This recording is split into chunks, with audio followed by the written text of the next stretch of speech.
All right, today on Deep Thoughts, we're going to talk about the value of expanding your mind, because it's something that we all sort of strive for if you're one of those people. But I think if you are one of those people, you realize you're sort of in the minority, and you wish you weren't, of course. But I think that expanding your mind comes with a lot of tricks and a lot of realities about what it means to do it. What are the benefits of it? What are the drawbacks of doing it? What's the resistance in being discovered doing it? So I'm just going to go through, I'm just going to riff. I don't have anything prepared, I never do. But I'm going to go through sort of the things that I discovered, such that if you find yourself either in the middle of it, which I imagine most of the people who would dare watch this video have already walked way down the path of this. It's probably why you're listening to me at all, because you're hoping that, I don't know, maybe there's some little thing I figured out that maybe you can embed in your own life. I would always love to hear from you guys. You know, you can always get us at our Facebook page at facebook.com/MKUltraRadio. And the cool thing is you'll expand your mind in so many directions once you decide to do it, that it's probably one of the last frontiers that we really have. So what motivates us to expand our minds? Well, I have this theory about the brontosaurus. No. I have this theory that mankind either becomes extremely satiated with patterns, or we become extremely bored with patterns. And when you're finally bored with a pattern, or you taste a new pattern, either by way of serendipity, you didn't mean to, but it just happened to you, and it tasted good, good new music, or good piece of art, or you move to a new location, or you travel to a place on a vacation, I think that the brain starts to get stimulated. It starts to go, whoa, that was good. That was a new formula that really felt great. Unfortunately, a lot of people get bit by new things. They buy a new computer, they change operating systems, they buy a new phone, et cetera, et cetera, et cetera. And they get to the point where they get frustrated with change. And there becomes this historical rejection of change because the newness equaled the frustration. And depending on your aptitude and what you're changing, right? You may not be a technical person, but you're smart and you're trying to improve your life. And so you try a few new things and maybe it backfires. And that's just low-hanging fruit technology when it comes to the pattern of change. But I think that the reason why man explores in any avenue, whether it be the actual physical world, which I think was the very first thing we started to do, was just start to walk around the world a little bit more and start to realize, wow, there's some really cool vistas out there. And there were new fruits and vegetables and animals and vistas and just neat new things. And once you discovered something that benefited you by way of exploring the world, right, mankind realized that exploring was really cool. And then, of course, bankers come along and they realize they can own land, claim land, make themselves more than someone else. They can claim land, and then it becomes a greed and a possession thing. But we'll stay away from that. So if you're wanting to expand your mind, what you've realized is that the interior of your consciousness is a frontier. And that's the coolest thing ever because it's limitless. For those of us who dream, and I hope that every one of you dream, you'll realize that when you go to bed at night, something cool could really take place. Obviously some of us don't have great dreams all the time, but hopefully that's stuck in your childhood and it doesn't bother you in the present. But even that can be a frontier of fortifying who you are as a person. I'll give you a little story right now since we're on the subject of dreams and how a dream as a frontier can actually change you in the real world. I grew up in a household where my dad was a jokester constantly, and I don't think he was a very young dad, so he had me when he was about 23. And so he really was excited about having a boy, and so he wanted to kind of go through all the things that he had grown to enjoy as a 23-year-old. And so one of the things that happened was that he would love scary movies. And so he would always show me scary things on television, either be old 50s movies that showed on television or movies that somehow we find a way to watch. I don't even know how we watched most of them. I think most of them had to be, aired on television for us to see them. But so he gave me all these crazy visions of really scary things as a kid. We're talking 3, 4, 5 years old. And of course, when time to go to bed, I was scared of the dark because, hey, every kid is until they figure out there's nothing in there to bother you. But then my dad would reenact a lot of the scary movies elements to me while I was a child. And so he was young, give him a break. But there was, I'll give you a couple examples. There was 2 things that he showed me. One was the 1950s movie, I think called The Hand, where a guy's hand got chopped off of some car accident or something like that, as if that's even possible. But this hand then started crawling around. It made this crazy thumping noise, and the way they dramatized it was actually fantastic. And so my dad would simulate this hand down the hallway, and of course I'm looking out my door, because my bedroom door was never closed as a child, and it was always lit in the hallway to kind of make me feel better about the dark.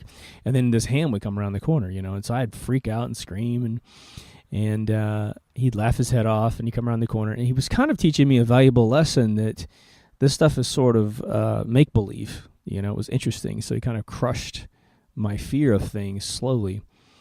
Another film he showed me, and I'm just going to line up 2 of them so that you understand where my dreams went, was some of you guys are going to know the name of this show, but I was a really young kid, so you had to be probably older than me just to have it on the tip of your tongue. But there was some weird movie, maybe for TV movie or something, where there was like this woman had bought this little African doll, and it was, I don't know, maybe like 18 inches tall or something like that. It was this little African warrior, and it was made out of ebony wood, so it was this gorgeous thing. But this guy had this really chunky necklace on, and he had a little spear.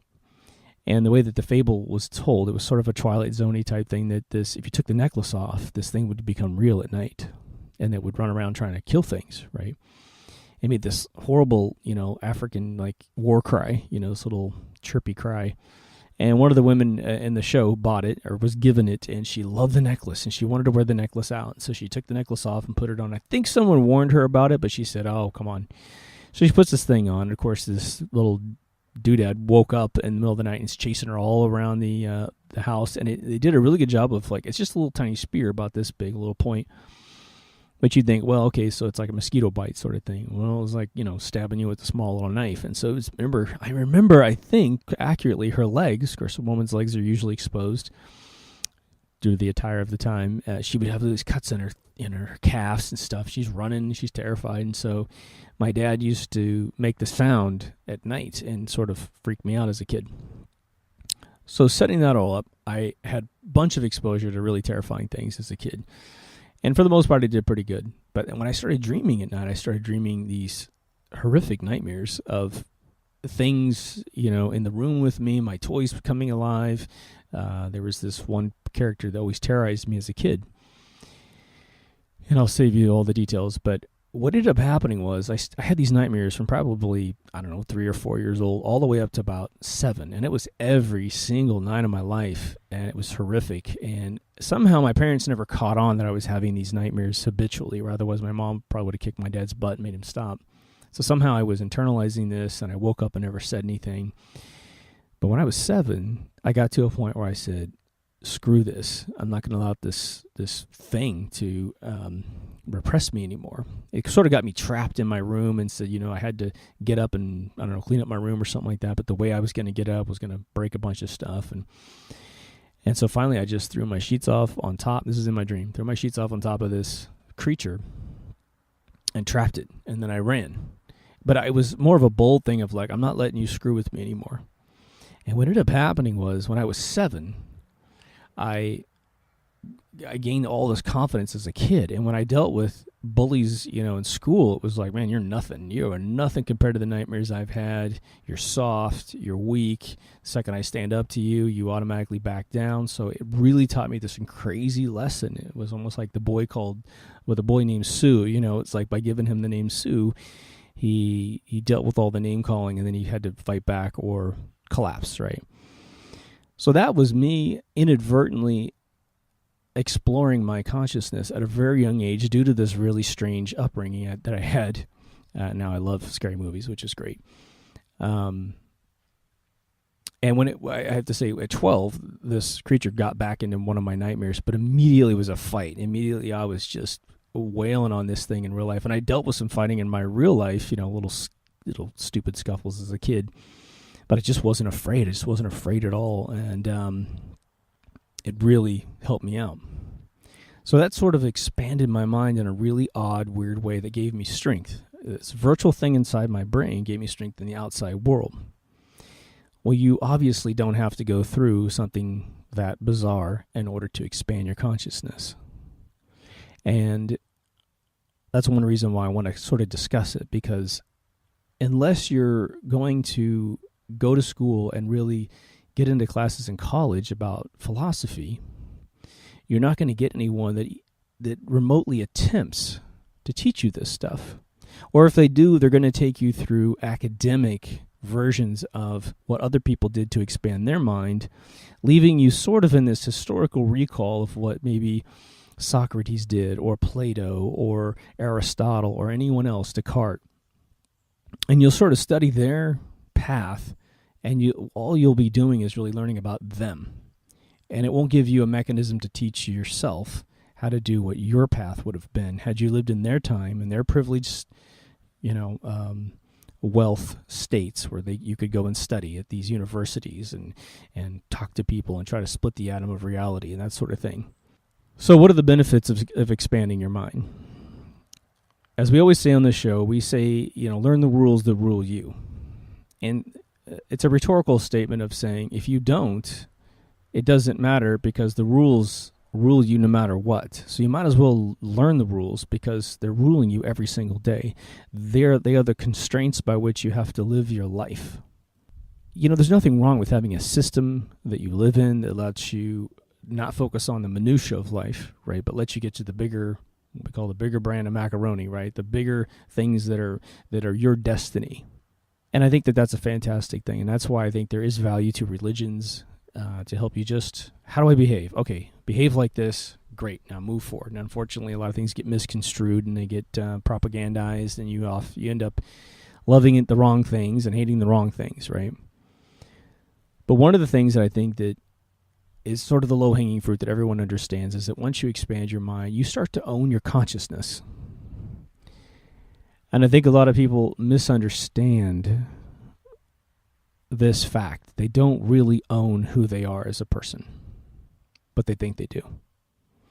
And we've talked a lot about how Hollywood and television determine usually what you believe when you wake up in the morning. The internet is an extension of those same arteries, so just because it's online doesn't mean it comes from a different source. Today we do have a revolution in that we have the alternate media, which helps you understand perhaps another side of what you think you're seeing, right? But we have a lot of manipulation out there where people think they're seeing something that's real and it's fake. I just looked at a post this morning. It's an old post where someone CG'd this couple sitting on a beach, and this plane goes flying over their head, and then they hop up and they try to turn the camera, and the plane's doing this crazy dive through a bunch of low-hanging hotels in some tropical resort, and it's all CG. It's got horrible rotoscoping. They don't even rotoscope out the buildings properly, so the plane's like its wing disappears in blue sky because it's been masked improperly. But this person posted it as if, oh, this is the most amazing landing job ever, and they couldn't understand that it was computer generated. And that doesn't necessarily tie into expanding your mind, but if you learn how you could be manipulated, you can start removing the constraints. And it's sort of like Logan's Run, the movie. And if you haven't seen this movie, you got a bunch of people kind of living subterranean in this sort of utopia. But at the age of 30, you have to ascend or renew, You renew, and that means that you die. It's a way that they control the population in the future. And the premise of the film is that one of the guys who's a police officer, sort of the story of Paul in the Bible, where Saul's like this serial killer in the Bible where he's killing all these Christians, and somehow he gets touched by God, and he flips his script, and he changes his name from Saul to Paul, and then he goes off evangelizing Jesus, right? He becomes the opposite of what he was, right? Talk about forgiveness, right? So this character in Logan's Run, his little palm light actually goes off and signifies that he's 30, and he needs to renew. Well, he doesn't want to die. He's got questions about this whole renewing process maybe not being what they say. But he had to expand his consciousness and see the other side of what was being indoctrinated into him to suspect that maybe there was something else other than this predestined renewal thing. And so then he escapes the city and he goes all the way from subterranean all the way up outside to the real world. And then he discovers it's Earth, just post-apocalyptic Earth. And he starts meeting old people. He'd never seen an old person before.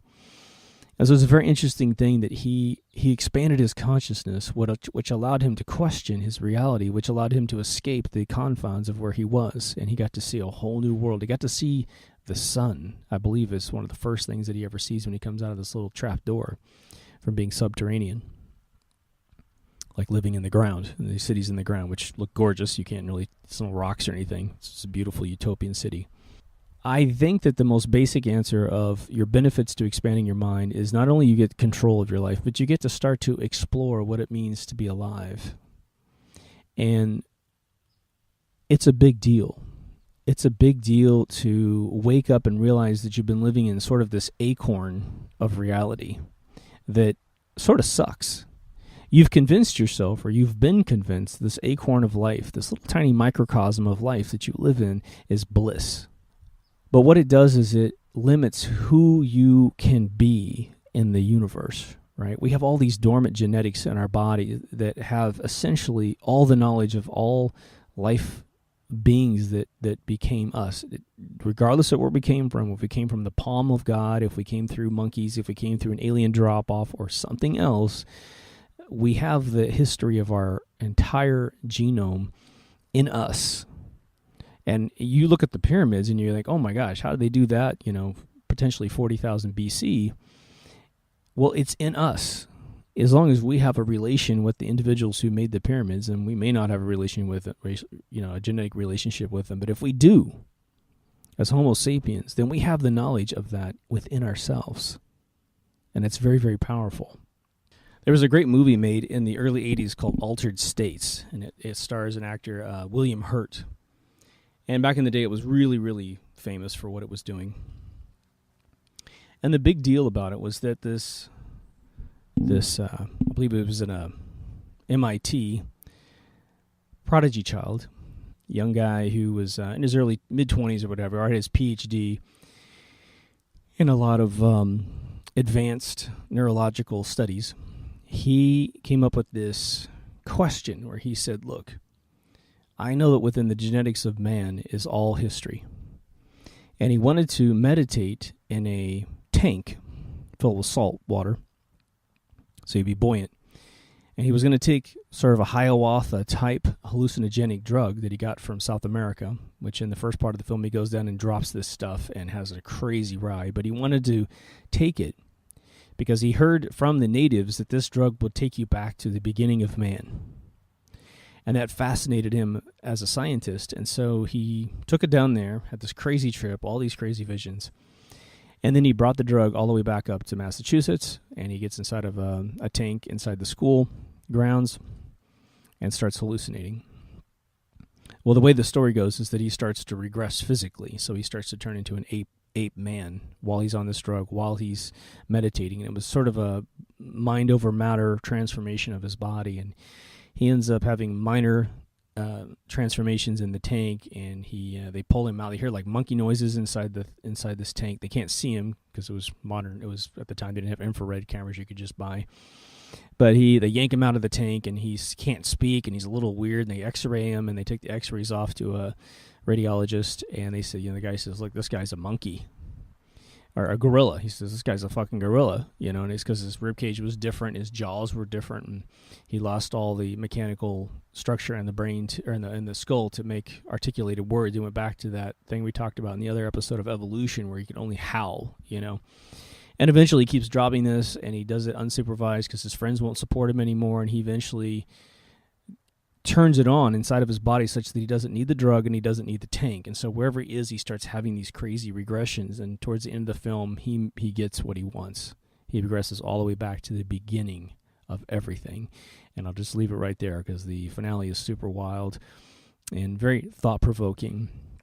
But he has a great line in the film I think if you just look up altered states I think you can search on altered states monologue inside YouTube. You'll find this little scene where they're at this sort of pub with a bunch of their friends, and he's just arguing with them about, or debating with them, or stressing with them, look, inside mankind, inside every piece of atomic matter is the entire history of everything. Not only just man's history, but the whole universe's history. And he says, I'm going to find it. I'm going to go all the way back, and I'm going to find the original moment of existence. And again, he gets his wish, but it's wild at the very end. It's very, very metaphorical, very symbolic of what actually occurs at the end. So you might, at today's day of the Transformer movies, where everything has to be hand described, right? Remember when they described what the Force was in Star Wars? Everybody went, ooh, that's horrible, right? Leave it as this symbolic thing. But at the same time, the audience was like, give us more details, give us more details. So what we really don't want are the details. What we really want is the more obtuse concepts which we can take and use moving forward in our lives, right? So that's just an example of a goal that gets you to think differently, right?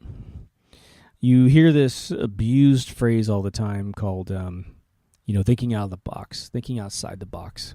And it's so overused by people that don't have a concept of what that really means. I hate to say it.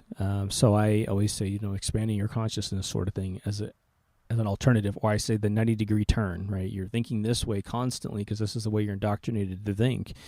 But everything that you want in life, all the creativity that you want to experience popping out of you is really just a turn like this. Think this way for 1 second. And it's also the phrase, stop and smell the roses sort of thing, right? So the benefits, it's a new frontier. It gives you an infinite frontier to constantly discover what you are, where you are, what you're all about. And don't be afraid of finding out that what you've been living for is not what you've actually been living for, because the upshot of discovering such a thing about yourself, and no one can infect you with, once you get off on your own, I should say, no one can really infect your end result, because you're going to start forming a lattice, an infrastructure inside your mind that will be 100% of your construction if as long as you understand what indoctrination is, and you have to get rid of things that have been constraining you your whole life, right? Once you build a lattice that's yours, you can barely describe it to anyone until you get to the tippy top of one of your concepts, and you're going to build multiple peaks, right? So you're going to have a theory or a curiosity, and you're going to explore it, and you're going to reach a summit, and at that summit something yields in you that says, I didn't realize I was living for this. I should have been living for that, or this is not what I was interested in. This is what I was interested in. A lot of college students have it. We talk about it all the time, where they declare a major before they've lived any life. And so they get into these occupations where they really don't like what they do. But it wasn't because they chose it. It was because it's sort of the pressuring structure on top of them to say, choose something, right? So once you start exploring what you want, it'll usually filter out of you in your adulthood. Whether or not you have the chance to actually change your life, it will distill out of you what you want to do. I have friends of mine, lots of them, where they got a career and it pays the bills and it's not bad, but they start to find out they're creative and they start to do things on the side and they start to realize, oh my God, I love this. This is cool. And I've had friends of mine who I met as call directors at the companies that I've worked for, but they had access to Photoshop. So they're directing phone calls and they're playing with Photoshop. Like, man, I'm pretty good at this. And I've helped a few of them refine their skills, and then they get going so much into it, and they come back and teach me things I've never learned, which is really cool. So once you get around some folks that are sort of exploring who they are and what they want to be, it'll start to infect you. And you don't have to be the same type of people. One of your buddies is off exploring how to play the guitar better, and another person's being creative on canvas. It can be all the above. There's no limits. But I want to talk about, before we get down into the good stuff, I want to talk about some of the things that really no one talks about. So say you go to college and you study a lot of philosophy, and you start bringing that information home to your family, to your friends, to your spouse, maybe even your kids. It depends. And you've already been if you get to the point you're actually uttering words to someone else about maybe some of the exploration that you've gone through in your lifetime, you've already been thinking about it a lot. And what you've done is you've connected a lot of dots to be able to say a statement that is different than what you previously thought, because you're kind of lost. You're kind of lost in a fun way. When you explore new land, none of us can explore new land on Earth much. Maybe we can find some island off in some ocean that barely anybody's been on, that would be literally your experience, and no one else on Earth has really had this experience yet. But that's sort of the way it works inside your mind. You go through these experiences and you're sort of lost, but you're enjoying it because you're seeing new things. You're not even sure what it means. You're not sure if it applies to you or anything like that. But when you can put a button on it and say, look, hey guys, you know what I discovered? This, and this. Sometimes you're so down the rabbit hole of what you've explored, what's interesting to you, that no one can understand a word you're saying. It's not that they're dumb. Not at all. They could even be smarter than you. It's just that you went down a path that they have no concept of what you were doing. So depending on how you describe it, if you take the time to say, okay, I was here and I had this little nugget of curiosity, and then I started traveling down this path and I found this dot, that dot, this dot, and guess what I found at the end? I think maybe this other thing might be true for me, or maybe for you, And that's sort of how most of the truthers wake up. They've been told a bunch of stuff and it didn't quite make sense. Your subconscious is connected to the universe, in my opinion, and it knows the truth. It knows what's BS and what's not. And even if you're not existential, you know one thing is true. Truth predicts the future. We say that all the time on the show. But you know that deep down in your heart, when truth predicts the future, you have a nugget on your hands that's actually very valuable, right? So when you start to apply that to everything you've been taught as a child, and nothing pans out, you will start to research exactly within the context of your life those things.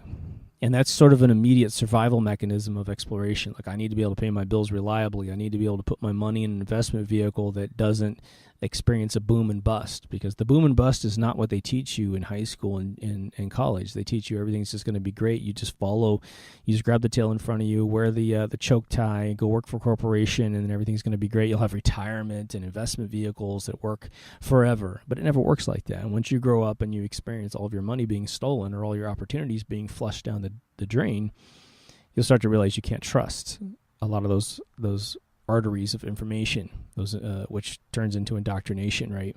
And indoctrination, I think, just to put a little fine note on it, you can go look it up in Webster's, but I think in this day and age, it would be information that doesn't predict the truth, that is sort of trying to manipulate you through conspiracy.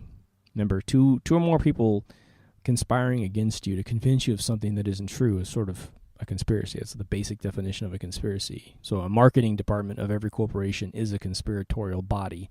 It's trying to convince you to purchase something that you don't need, make you feel like you need something you don't need, and in the process, probably making you hate yourself because you don't have this thing. You haven't really accomplished what you need to accomplish, right?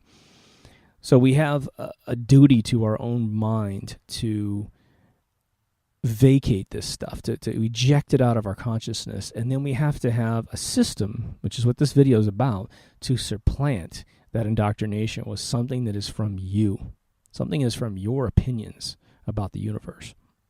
So I talked about, we're off on this second tier here, which is about when you take the information to others.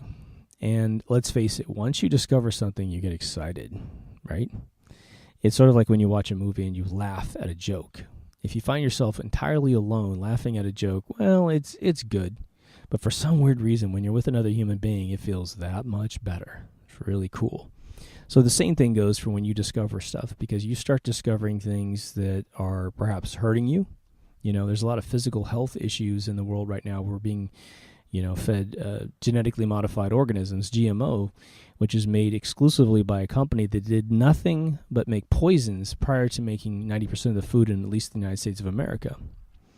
So you start to connect those dots. You go, poison company, GMO scientists won't allow themselves to be fed GMOs as part of their employment contracts. Wow, and all the rats that were fed GMO corn or sugar or wheat, they just blow up with cancer. It's crazy, like immediately, and they're sterile in 3 generations. You start to realize, oh my gosh, What I've been told is safe by this federal, drug administration, which is this bought-off mafia that serves, 100% serves the pharmaceutical companies to push these horrific drugs. It's not an organization that's there to help you.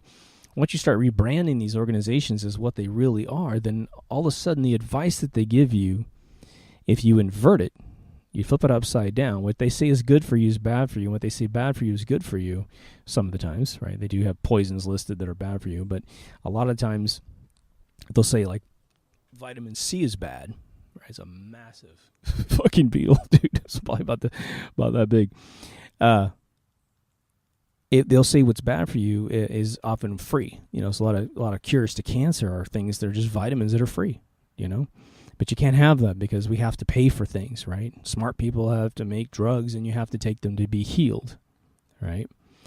So that's just an example of expanding your consciousness past the indoctrination of what they say is healthy. The food that you eat is normally bad for you unless you understand organic food and what sugar does to your body, which is make you swell up and chokes all your organs off, and gaining weight can really put a lot of strain on your body and that sort of thing. So there's all kinds of things we have to be careful about. And no one's perfect, but we have to at least try, right? If you like your life and you want to stick around, you have to try to live as long as you possibly can and live in a body and a vessel that is actually healthy, right? But it's very difficult to follow the mass teachings about this kind of stuff, the indoctrination that's written for you by marketing departments of these pharmaceutical companies, of these food companies. They infect our politicians to say that things are bad for you and good for you that are exactly the opposite. And they create religious movements in some ways. There's forms of eating that are religious movements that have nothing to do with the way the human body is actually constructed. And people have a hard time realizing that the animals in nature don't eat anything like these trends, but they don't have to go to the dentist to get their teeth worked on because they're not eating sugar. They're not brushing with fluoride. But these animals die with all their teeth. You've got birds that, have incredible digestion systems that they'll die if they don't get fed within 24 hours half the time, but they'll live, 70 years. This is crazy, right? So less is more in most cases. But back to philosophy about expanding your mind. The frontier of your consciousness is limitless. And when you start off trying to expand your mind, it's usually because you've been catalyzed by something that you've heard from someone. At some point, something in your mind enlightened you. And you're like, oh my gosh, this is cool. I didn't realize this. And there's a lot of this stuff on the internet. There's I won't even mention them because some of them are bad, but every once in a while you'll get someone revealing part of some new science that you didn't know existed, or it's not really new science, but science you haven't heard before. And it's actually true. And if you study it and listen to it, it'll make your life better. It's cool. But the sciences, they still have sort of a boundary that limits your consciousness to a particular set of limits that you probably actually don't have. And it goes something like this. If someone told you the anomalies right now, today, about space travel, about how the speed of light travels a certain constant speed, they teach you how fast our spaceships can go, they teach you how easy it is to go to the moon or Mars, and they say, look, this is where all the technology is in the world today, and this is how we actually create propulsion. There's only a couple ways of creating propulsion in space. There's only a couple ways to even travel across space, but there's some outside theories that are kind of goony and strange. What'll end up happening is you believe that you're stuck on planet Earth. Especially if you listen to MK Ultra Radio, where we say that we can't really escape the Earth's magnetic fields safely with human tissue, which is what, Project Orion at NASA is trying to figure out right now, which supposedly NASA figured out, 40 plus years ago. 45 years ago to be exact. But what if you were to enter that realm of thought and say, look, let's just say you're the last person on Earth. And you have to actually escape Earth to end the daily cycle, this immortal cycle that you have. God himself has made you immortal on Earth, and you can't escape this Groundhog Day, waking up every day on Earth. You never get hungry, you never get tired, but you can learn, and you always remember everything that you learn. But you have to discover a way to get off this planet. And let's just say that maybe all the books are gone about the subject. So you're stuck at ground zero. You're not a scientist, let's just say. Or you took some science classes, science is something you're interested in, but you don't have the solutions yourself. You didn't pre-learn this before this weird event happened in your life where you're immortal now. You would make it. You would discover everything you need to learn eventually to escape Earth. Now, that hypothesis, that little fable, seems a little ridiculous, right? Where you're like, well, I need 10,000 years, 20,000 years to figure this stuff out. Certainly more than the life I have left. And I got things I want to do in my life that have nothing to do with this particular example of yours. And that's true. But what if you took that crazy objective that I just gave you and you change it, you interchange leaving Earth, and you put in place your ultimate goal? And maybe it's an esoteric goal. Maybe it's like, look, man, I really want to just know who I am. Like, am I human? Am I a symbiotic relationship between a spirit and a body?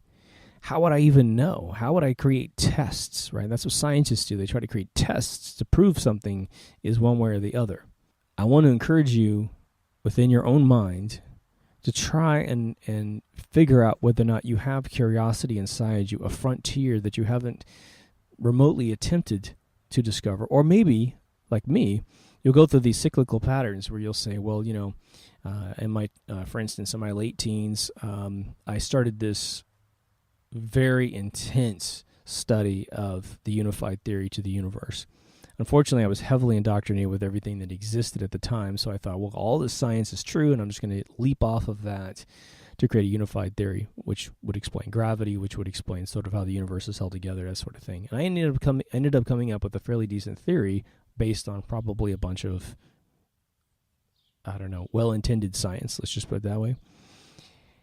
And so I got to the end, I wrote it all down, I shared it with some of my friends who could understand it, I basically got some really great feedback from people that know physics and cosmology and quantum physics and macro and micro physics.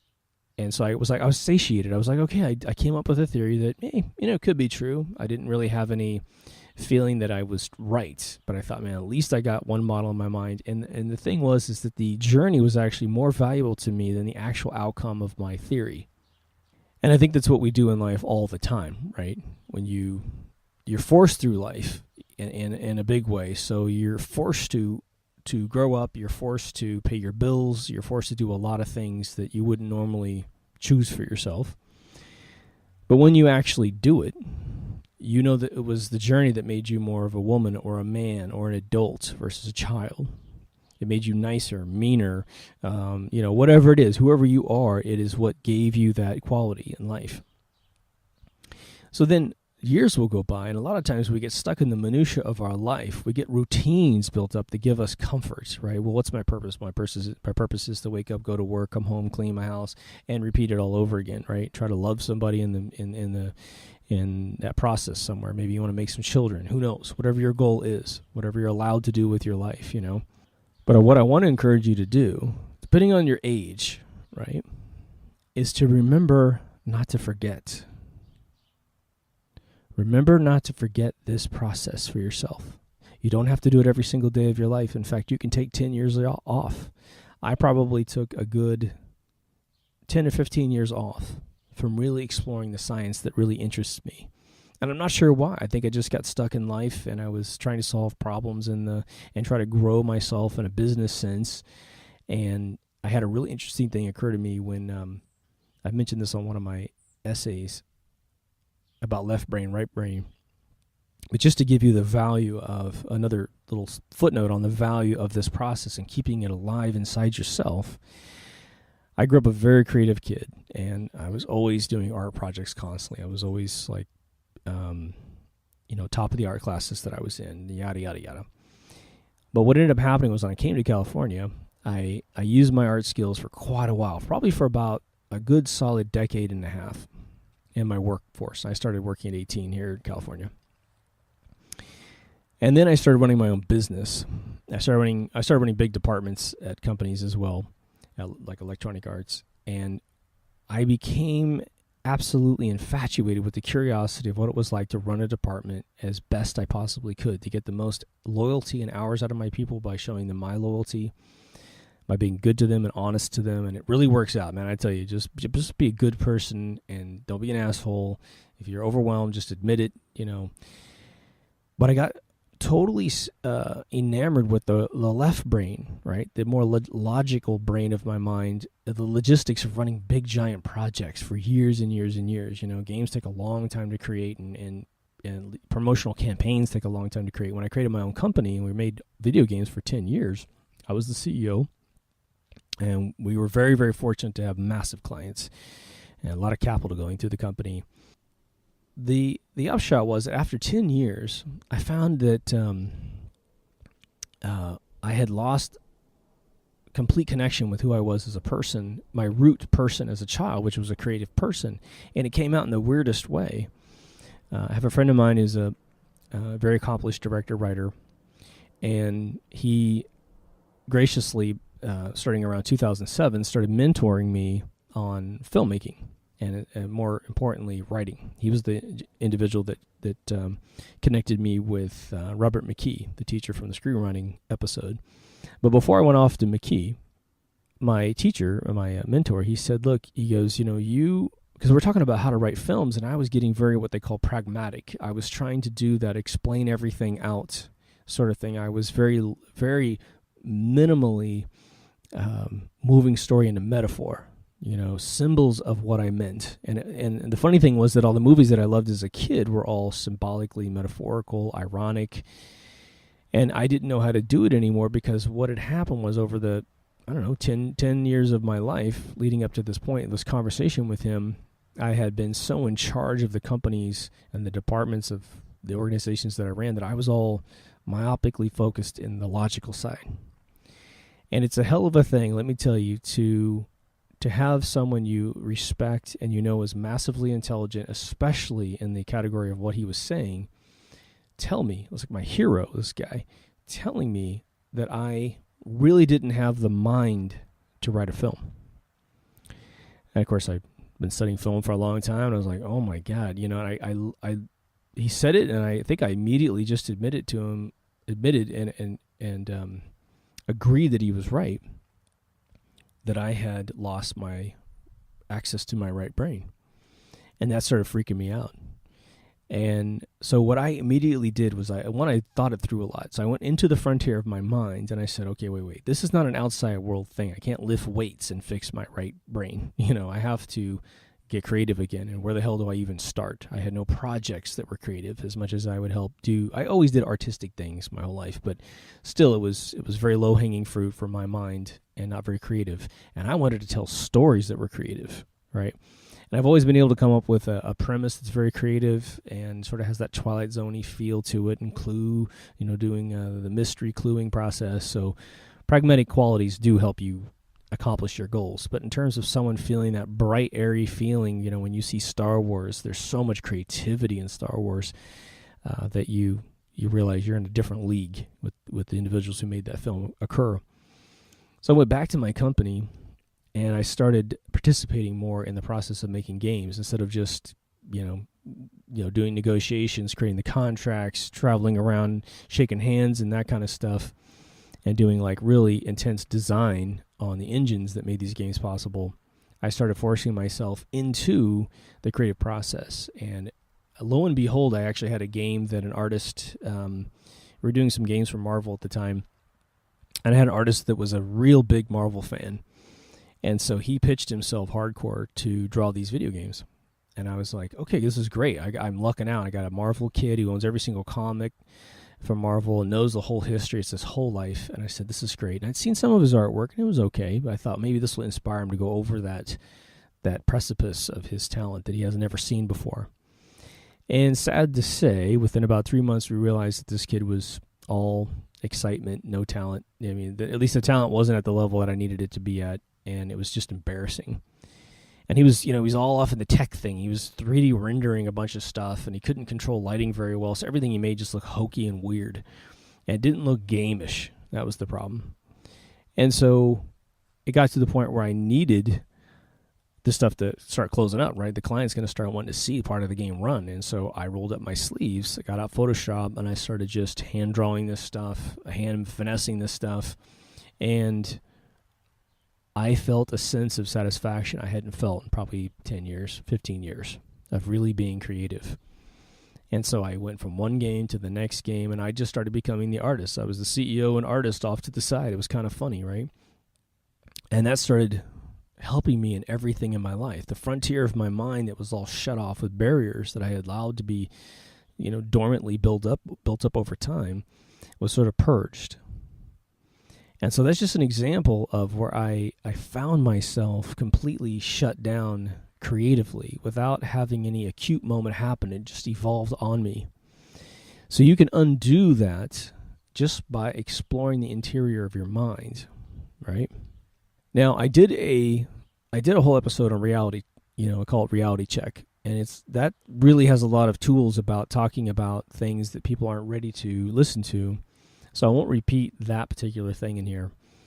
But I'll let you know that when you get creative, a very interesting phenomenon happens in the world. And you really understand your true friends when this starts to occur. Some people are extremely competitive in reality, and they almost can't control it. And they get competitive in two ways. There's, friendly competition, which is what I've been blessed to be surrounded with my whole life in all the professional capacities. When one of us would draw something really, really amazing and sort of top anything that had been drawn to date, the next guy comes in or girl comes in and just blows us away, right? And so it just goes back and forth. And that's the world you want to be in. Someone creates a guitar solo and it just absolutely kills. When you go home and you incubate something totally fresh and totally new, and you know where the bar has been set, and you got to come back and blow them away, or at least hold your own. At least it has to be a variant of that same level of quality to say, it's like back in the day when they used to have guitar solos where someone would play a little bit of a guitar solo and someone would have to beat them and then back and forth. Same thing happens in every part of creativity. But you'll have these people that are competitive almost to a diseased level, and they get angry when they start to lose. I'm not sure why this happens, because for me, there's always the future, right? So when you lose, you simply go back in and play the game again, Now, a lot of times people get competitive in things that they don't control. So they'll get competitive in random events, or maybe you're playing dice with somebody and like Yahtzee or something, right? There's a lot of logic to Yahtzee as well, but maybe something that's just completely something you don't control, and people get competitive about it, and they'll get sort of juvenile about it, where if they win, it had nothing to do with their skill. They just won because the dice happened to roll a certain way that they won and you lost. And you start to feel bad because you lost, and they start to feel superior because they won, or vice versa. I definitely want to encourage you to monitor when you start releasing your discoveries and releasing your epiphanies, that you have to be very careful how you do it, because you will have folks that are unbelievably competitive with you, and they love you, but they have this thing inside that almost lurches out to punch you in the face, right? I've had issues within my own family where the more I succeeded, the more I was not celebrated. It was strange. Instead of saying, oh, one of our family members won, so we're going to push them up, they get depressed. And I find this more in native European immigrants, right? The Americans that came from Europe, us white people here on this continent, we have the biggest problems with friendly competition. And what's interesting is, as the immigration issue keeps coming and going in America, if you sit in a circle of people who are sort of racist about it, and everyone has a little bit in them, I don't care what you say, they will criticize I'm just going to go for two different arteries, and they'll criticize your Mexicans coming up from South America, and they'll criticize the Asians coming over from China. And what's really interesting about this is that they work as a team. They work as a team within their own household. Now, they don't just carry you. You got to work your ass off, right? I had a friend of mine who immigrated in 1988 by just walking up the I think it was the 405 highway from Mexico. He just literally walked up at night and skipped the guards and got into America. And then he said when he reached L.A., East L.A., where he was living with some relatives, he said immediately they put the demands down. They said, you got to go work. You got to make this much money to live and take that mattress right there. You cannot stay here for free. So they worked him hard, but they also supported him and got him the jobs and got him the recommendations. And then he honored that gift by working his ass off. And the same thing happens with the Asian cultures that come over. And in America, I find that there is a ridiculously large amount of competition within my, I guess you could call it, Anglo-Saxon race, where we're always, I shouldn't say myself, I'm always pushing everyone up, go, go, go, go, go. If I can push you literally up with my hands, with my last dying breath, but the heels of your shoe are right here and I can just push you and die, then I feel like I got what I wanted out of life. I helped you. That makes a big difference to me. I will have lived my life, right? That's what I would do to my kid, is just push her up as high as I possibly can. And there, I've done my job, right? So all I can do is push you as high as I can go. But that's why I try to push myself up as high as I can go, so that when I lift you, my shoulders are higher, that sort of thing. So I want to get that kind of dynamic out of the way, because no one really talks about this kind of stuff, but I find it all the time within, my circles. And so you'll get that weird competition as you start to bring your new ideas in. And there's two things that actually surfaced on the internet recently, and I had a weird experience with one of them, which I'll explain in a second. But one of my friends posted a really cool post. He said that it's not that people can't learn what they need to know. It's just they don't want to learn what they need to know. And I think the identical statement is true about people getting healthy in life. It's not that they can't be more healthy. It's just they don't want to be more healthy.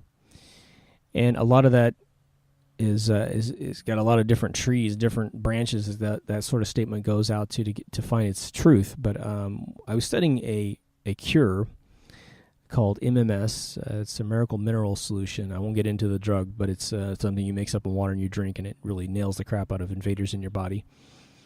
But the inventor of this solution said, he goes, when we started using this drug, he goes, we were curing people left and right, from animals to human beings. We were just getting rid of cancer and a bunch of stuff out of their system.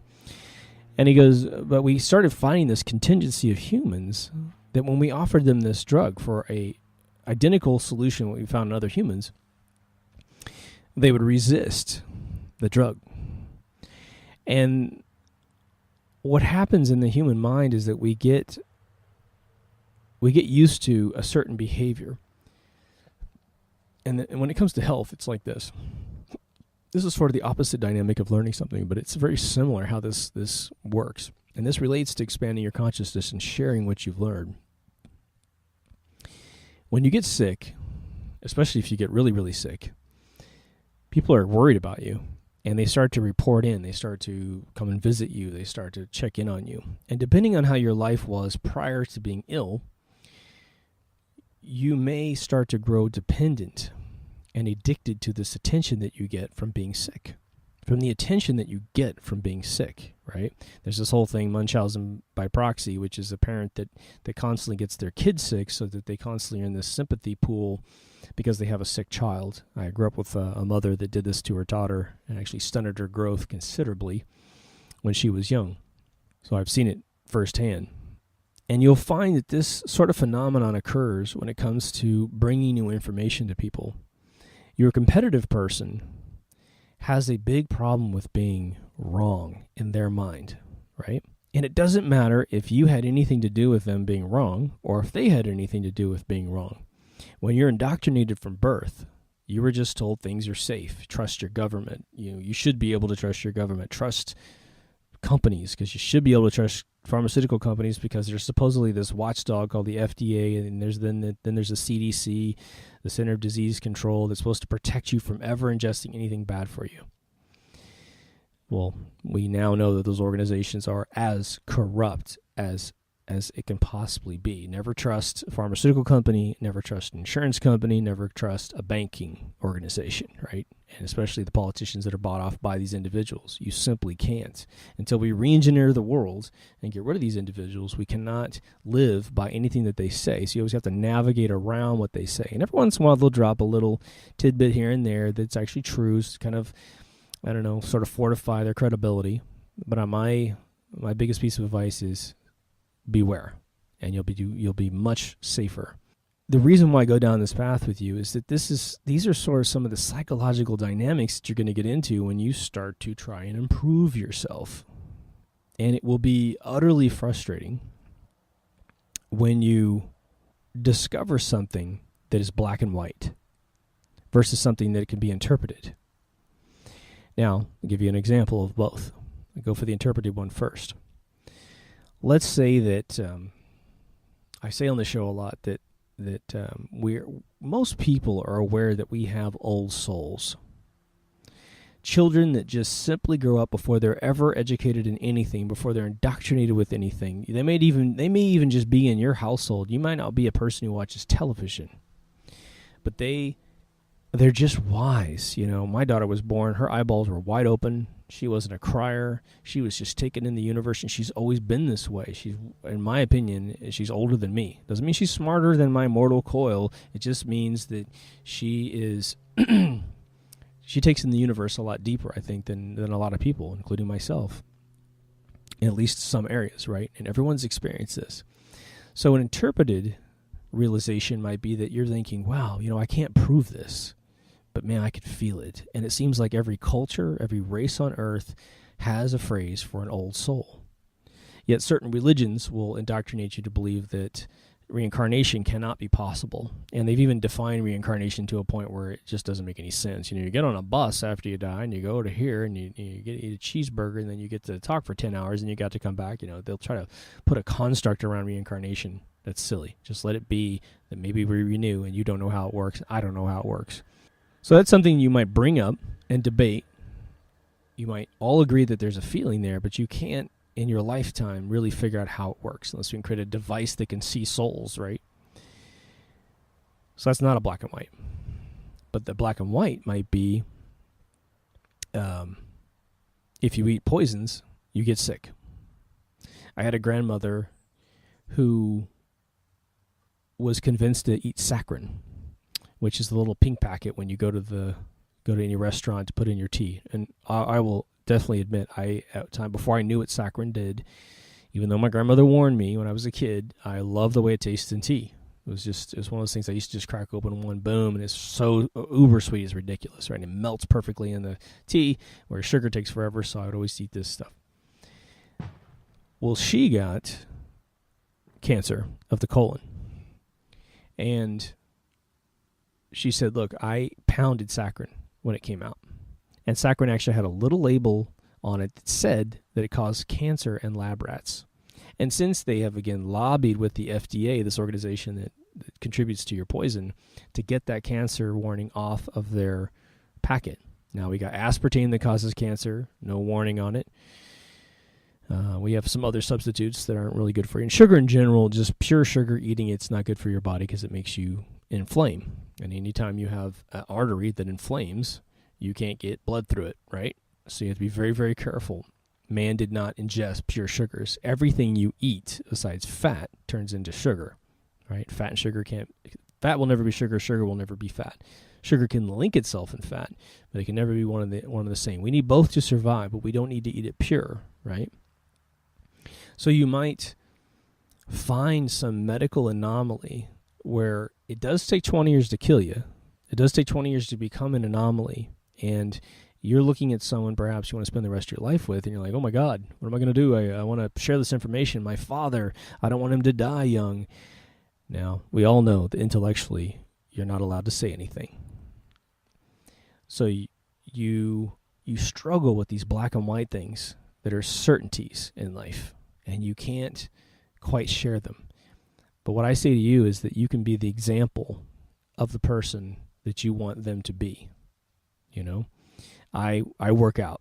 I didn't always work out. In fact, 2 years ago, I was 20 pounds heavier than I am right now. Depending on what I weigh right now, I might have even been more than 20 pounds. I look at old videos that I made of myself just doing journals, and if that ever hit the airwaves, I would kill me because it's just so gross. I actually will publish them one day once I get everything worked out here. But I work out for myself 100%. But what I've learned is that people around me who are my age, my classmates, might have gained a few pounds because that's what I did, right? I have done it. I've actually gone all the way out to eating badly and enjoying my food. Let me tell you, I enjoy beer. I enjoy great foods that are fatty, and I blew up. And I was warned the whole time that what I was eating was going to blow me up. But when you're looking good in the mirror, you're like, hey man, I got this crazy metabolism that can pull this off. But it wasn't until I expanded my consciousness, until I went inside myself and I said, well, what's the damage I'm doing to myself? For a long time, I didn't notice I was getting heavy. I was putting a pound on a year permanently, at least. And then in the last, I would say, 3 years of my weight gain, I doubled it. So it was like an exponential curve of doubling, how much weight I was putting on. And so I realized this isn't going to work. If I keep going in this direction, one, I don't like the way I look in the mirror anyway. When I was about a $185. And what happened was this. I went to my buddy's restaurant, which I was assisting, doing artwork and a lot of promo for him just because he's my buddy. And he took a picture of me at his bar. And he said, I'm going to put this picture in the front of the restaurant with all these other pictures. I just wanted you to see it first. And I remember looking at it and I was like horrified. Thank God the restaurant's gone, so I don't have to worry about the photograph being up there anymore. But I looked at this picture and I didn't know what to do. I did not know what to do. I had allowed myself to accept anything that I wanted to do for happiness' sake. But in the end, for every moment of happiness that I was putting into my consciousness, I was getting 2 units of negativity towards myself. And there's nothing worse than disliking yourself. And just as a footnote, I'll say one of the places you want to expand your mind very, very quickly, if you haven't already done this, is to feel absolutely no guilt for loving yourself and expressing it.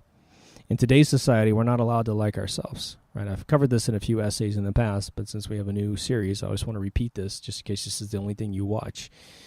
But you can't allow anybody to guilt trip you because they get confidence and arrogance intertwined. And what you'll find is this: a person who self-loathes, a person who doesn't like what they look like in the mirror, they don't want to be surrounded by anybody who does like what they look like in the mirror. Now, some people have an exception. They know they can just be cool, free spirits. Like, hey, man, you look like that. I look like this. Cool. You like me. I like you. Great. We're getting along great. Those are my friends. Thank God. But when you're on Facebook, this very interesting phenomenon that occurs is that when you post something about yourself, like I'm working out, so I got a little very small photo library of my improvements. And it's just really for myself, but I figured, if someone looks at me and they're like, hey, man, I can lose some weight too, and I know I got a really good frame underneath this, I'll do the same thing. I'm not on the same schedule you're on, but I'll get there. There's no deadline for getting healthy. Just try to get healthy every day, In fact, you could be big but healthy, and that's better than anything. It's better than being ripped and being totally unhealthy, right? And just so we clear it up, being skinny doesn't mean you're healthy, right? Just so you know. There are several areas that you can get into when it comes to expanding your mind. And this is no mystery to you guys, but I just want to say it just in case someone's never said it, right? I think there's a lot of stuff that we just don't say, and it's a crime, right? Which is the following, right? When you become a truther, it's typically because you've seen an outside event occur that doesn't smell right, doesn't feel right. When you did a little bit of investigation and a little bit of science and a little bit of groundwork, you've interviewed some people who are experts in these areas, and you had them, without knowing it, they started answering questions that undid a lot of the BS that made the lie a truth, right? You're in a kind of an external category of expanding your mind. Look at these hand gestures. You guys get this for free. Can you believe that? Wow. But you're outside yourself, expanding your mind, and it's very important because it starts to kind of give you this feeling of where am I, right? That's one of the first things that we think we understand, and we don't. Like when we're born, we have no idea where we are, and we're freaking out with, where's mom's womb, But very quickly we get satiated, and this is cool. Give me a small room. I actually feel better in a small room. Some of you feel better in a big room. Some of you love the ocean. Some of you like ponds, if you're fish. And then there's the internal. And the internal tends to be something you only explore as you get older. And it's because usually you have a moment in your life where you have to listen to your own consciousness. And today, that's being killed, right?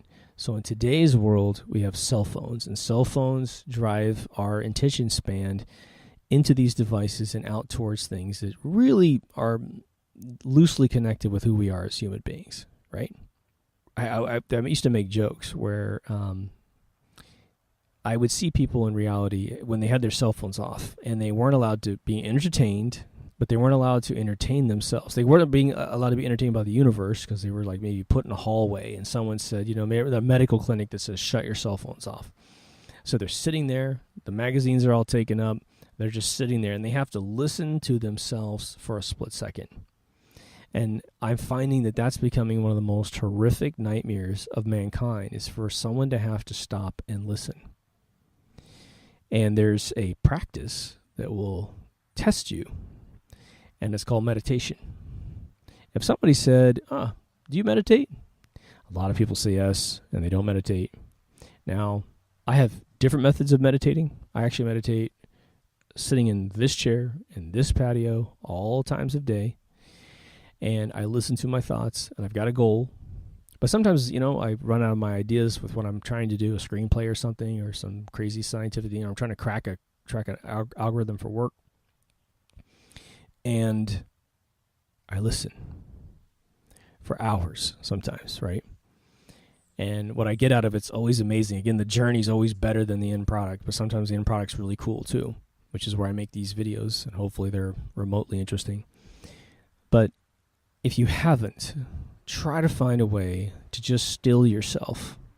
And honestly, as the old saying goes, if you just relax, the solutions come to you. Well, imagine you don't have any problems. You totally dig your life. You got enough money in the bank. Everyone's happy in the family. You like your job. You like the way you look, regardless of what you look like, which is great. And so you're like, wow, I got some time on my hands. And so a lot of times that turns into boredom. But if you can just stop for a second and go, okay, this kid on the internet, supported by tens of thousands, if not millions of philosophers before him. I got these freaking wasps everywhere. They've all meditated and they've all found something interesting when they did it. So let's just see. Now, my statement to you is this. Your first time through, you may not find anything, because what will happen is you try to still your mind and you really can't. Don't worry. It's a normal thing. Your brain will just go off and think about things. What you need to understand is that's cool. If your brain is gravitating towards something, just make sure it's not a concern, right? If you get into a concern, then you start manifesting this feedback loop of something that is very tangible and something that is very relevant to the world you're trying to escape by meditating. What I would say to you is the following. When I career mentor people, I usually sit them down and I say, look, before you had to pay a bill, before you were even worried about going to school and graduating, when you were, between maybe 8 and 13, 14, you probably had a few dreams, because everyone always asks that question, what are you going to be when you grow up? And at that point, you're like, oh, wow, I can choose anything I want, right? I try to get people to regress back to the earliest memories of your dreams. Not that we're going to go back and, we're going to resurrect one of those and take it to the future, but metaphorically, symbolically, you may actually find the keywords that really speak to who you are. Because let's face it, what we were when we were kids is the most free-formed version of ourselves that has ever existed. It was only through time and indoctrination and watching television, movies, going to church perhaps, or just listening to people try to solve their own problems, you start to just assimilate and chameleon these other people's thoughts. I've got a relative of mine which I say that all he does is emulate manhood, because he's never had a single original thought in his lifespan. And there's a lot of childhood reasons that he's that way. So it's not entirely his fault, but at this point it's time to grow up, But what he would do, and what he probably does to this day, is that he looks at people and says, oh, that's funny, that's neat, I'm just going to take that and copy it, take that and copy it, and take that and copy it. And unfortunately, none of those things that he usually copies is really the main food groups of being a man. And so he ends up showing up at events, and he's the most unbelievably immature guy. I know he's older than me. He's one of the most, he's tense, and his eyeballs are like deer eyeballs, and he's always searching for the most inappropriate thing to say to try and make people laugh. He's one of those kind of guys, not realizing that if he would just relax and read the room and say, look, no one else is doing this, I shouldn't do this. Or maybe I should emulate people that actually are cool, people that actually think before they speak. Let's get into maybe some of the archetypes of what's being talked about in the room. And they start to, that's what I did as a kid. I said, these guys are cool. I'm just going to figure out how their body language behaves. How do they walk when they walk? How do they talk when they talk? What kind of words do they use? What kind of sentence structure do they use? What's the pause in their speaking behavior? Why do I think these people are cool? And then, of course, you have to set a standard. And that's where parents come in to say, look, that's okay, that's not okay, My father was always good to say that if, when we were by ourselves with my male friends, my father would let us say anything we wanted. I mean, God, the most inappropriate stuff on earth, to kind of get it out of our system, sort of laugh it off and say, okay, once you've heard a joke, you don't need to tell it again, right? Or maybe a couple times, then you're done. But when a lady would walk in the room, no matter what age, we all had to behave. And, of course, every once in a while we'd slip and we'd say something we weren't supposed to say, not anything super foul. But even when we went down the symbolic route of saying things that were inappropriate, my father would, wake us up. He'd either yell at us or he'd smack us, right? And I can't thank him enough for that education to say, look, men behave like this. And we're around women, and we talk our blue talk behind the scenes. And it's not that women are stupid. They don't know we talk like that, but they understand that there's some chivalry in limiting our behavior when we're around the women, right? So my relative who has this emulation issue, he's at dead zero when it comes to expanding your mind. He lives in pure indoctrination. He's not competitive very much, but he is absolutely terrified of change because he just managed to glue together and patch together all these horrible attributes of the people he's emulated just to get the bills paid. And he's managing to get a job where his bills are getting paid, regardless of how much future he does or does not have with those skills. But the idea is expanding your mind will give you longevity in controlling your own future, because you won't be aimlessly moving around the universe anymore. You won't be aimlessly ingesting food and medicine that you don't need to ingest. Nobody seems to give a shit about their health in life until they get that diagnosis from the doctor that they're ill, they're going to die. And then all of a sudden they give a shit. And by that time, it's too late. By that time, one of the funny things I used to say to my friends in school was that they would say, live fast, die young, sort of thing, right? A little MIA song. And I when I started getting into my 20s, because I was always very, very serious, if you can't tell, and I said, when I started discovering that there were these new frontiers in my life, I would get brand new careers I never thought I would have, and I just started seeing, like, no matter how much you succeed in life, you will always be able to create another avenue, another amazing thing in your life that you never thought. And I thought, wow, I would hate to be diagnosed with an illness that's going to limit my movement or kill me right when I've discovered the thing that's really for me, or when I've met the person that I'm in love with more than anyone else in the whole world. I'd hate to have that occur and then have this all be cut short. And you see it all the time. We see it in celebrities because they get publicized, right? So you see people who are at the top of their career and they get killed, they kill themselves or whatever. We've had some great musicians die over the years. I'm one of the guys that mourns the death of Stevie Ray Vaughan and Jim Henson every time that comes around. Even Walt Disney, he died at 65 years old. It's way, way too young for a guy like that to die. And he died of, Stevie Ray Vaughan accidentally dies in a helicopter accident. You have Walt Disney dying of smoking. And you have Jim Henson dying of basically what was pneumonia. Ridiculously preventable issues. Now, the helicopter is a helicopter, but, for the other two, it was a health regiment, And so we have to find our purpose in life through expanding our minds, to have any tense, any emphasis on why we're doing the things that we do. If we're aimlessly roaming around life, then we won't have anything to galvanize our choices, to fight for, And there is this addiction, I will say, there's an addiction to having a purpose in life. And we have, obviously, truthers who are trying to expose the lies so that we can get to the truth, so we can kind of get to this homogenous version of the world, which isn't socialism, which has nice friendly competition where we're always trying to help each other out and create things we've never seen before, go places in the universe we've never gone before. But at the same time, we have folks that sort of latch on to things because there are individuals in the world that understand that people have a need for purpose. And so they'll create organizations like Greenpeace, which just are aimlessly helping no one, right? Or they'll do breast cancer drives, which don't talk about the causes of cancer, or they're still pushing people into, draconian, or I should say Neanderthal-based chemotherapy, right, without looking at alternatives to cure cancer. You can't even mention it. And they'll serve Diet Coke the entire time that you're at the marathon, giving you cancer. It's just crazy how this stuff occurs. So we have to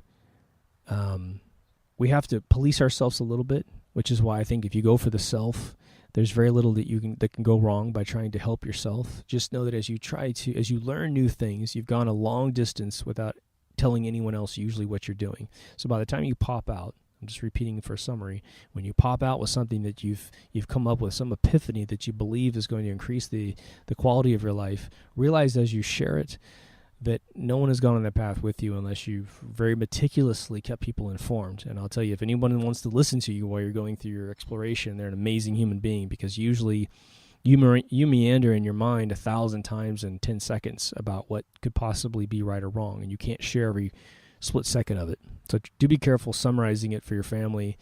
Try not to chew their ear off. If you're interested in outside affairs, again, our show is pretty hardcore for folks that want to wake up. We're not the softest glove in the old drawer there. So you might actually have to go off to softer delivery mechanisms to make it happen. But this has just been a kind of a riff on expanding your mind, as you can tell. If you made it this far, you're a hero. You're amazing, I guess. And I guess now would be a good time to say, help us. Help yourself to discover the rules that rule us, because you have as much intellectual power as anyone in the entire world. If you feel like you don't, that just means you haven't used the old noggin in a while. Blow the dust off that baby, crawl inside your brain, meditate if you possibly can. Realize when you're in jam traffic, turn the radio off for once in your lifetime and just listen to what's in your head. Don't feel concerned about talking out loud. A lot of people try to demonize that. Once you start to hear your words, you'll start to perfect your words. You'll start to perfect the way you talk and the way you think. Do write things down from time to time. I write a lot of stuff down with the old pen and paper. If you want to really give your mind an interesting right brain exercise, if you don't write in cursive anymore, write in cursive again. And you'll find that your brain has to be poetically artistic as you create letters. It's a beautiful thing. And you'll be horrible at it at first, man. You look like you're writing doctor prescriptions infinitely. Don't worry about it. No one cares. Just go for it on your own side. But again, if you made it this far, thanks for listening. As we always say, learn the rules that rule you. Over now.